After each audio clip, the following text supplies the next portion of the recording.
যে পাঁচজনকে আমরা ধরেছি এর মধ্যে চারজনকে তো আগেই ধরেছিলাম।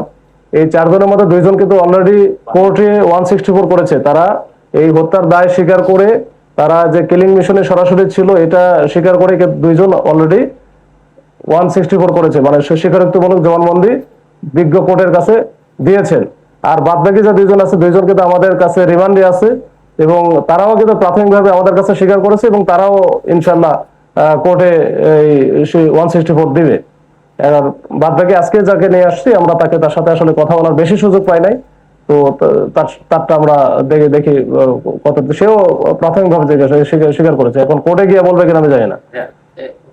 মানে আপনি তো বলেছেন আগে, তারপর যদি একটু জাস্ট স্পেসিফাই করে দেন যে পাঁচজনকে অ্যারেস্ট করছেন কার কি ভূমিকাটা ছিল একটু যদি। আচ্ছা, আমি বলি পাঁচজনকে যে অ্যারেস্ট করা হয়েছে এর মধ্যে চারজন ছিল মোটামুটি একেবারে সরাসরি কিলিং মিশনের সাথে। কিলিং মিশনের সাথে যে শুট করেছে তার নাম ছিল আলামিন। তো আলামিনকে আমরা এখনো পর্যন্ত ধরতে পারি নাই, যে শুট করেছে আর কি। এরপরে তার সাথে ছিল শিহাব, জয় এবং রাফিন, এই তিনজনই কিন্তু একবারে কিলিং মিশনে ছিল। যে তিনজনকে আমরা ধরেছি এই তিনজনই হচ্ছে কোপাইছে, যেটা কোপানো, যেটা চাপাতি এবং চাকু দিয়ে যেটা এলোপাতারে কোপাইছে, তিনজনই ছিল। আর সাগরও ছিল ওইখানে, কিন্তু সাগর কোপায়নি, বা সাগর ওইখানে ওদের একসাথে ছিল।